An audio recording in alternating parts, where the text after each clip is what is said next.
సుప్రీంకోర్టులో fibre net కేసులో విచారణ జరగలేదు. ఈ రోజు తాము కూర్చోవడం లేదని, తదుపరి విచారణ తేదీని తర్వాత ప్రకటిస్తామని జస్టిస్ అనిరుద్ బోస్ స్పష్టం చేశారు. ముందస్తు బెయిల్పై హైకోర్టు తీర్పును సవాల్ చేస్తూ సుప్రీంకోర్టులో చంద్రబాబు పిటిషన్ను దాఖలు చేశారు. చంద్రబాబు తరపున వాదించడానికి సిద్ధార్థ లూథ్రా కోర్టుకు హాజరయ్యారు.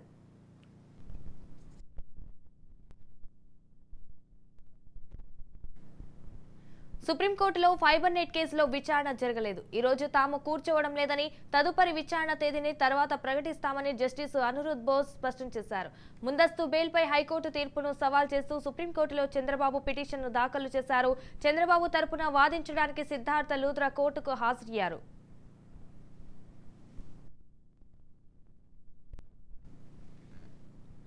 సుప్రీంకోర్టులో ఫైబర్ నెట్ కేసులో విచారణ జరగలేదు. ఈ రోజు తాము కూర్చోవడం లేదని, తదుపరి విచారణ తేదీని తర్వాత ప్రకటిస్తామని జస్టిస్ అనిరుద్ బోస్ స్పష్టం చేశారు. ముందస్తు బెయిల్పై హైకోర్టు తీర్పును సవాల్ చేస్తూ సుప్రీంకోర్టు అయితే పిటిషన్ను ఈ రోజు విచారించడం లేదని జస్టిస్ అనిరుద్ బోస్ వెల్లడించారు. విచారణ తేదీని త్వరలోనే వెల్లడిస్తామని చెప్పారు. మరో న్యాయమూర్తి జస్టిస్ బేలా త్రివేది 14వ నంబర్ కోర్టులో విచారణలో బిజీగా ఉన్న నేపథ్యంలో ఈ రోజు ఫైబర్ నెట్ కేసులో విచారణకు చేపట్టలేదు. చంద్రబాబు తరపున కేసును విచారించేందుకు సుప్రీంకోర్టు సిద్ధార్థ లూథ్రా వెళ్లారు.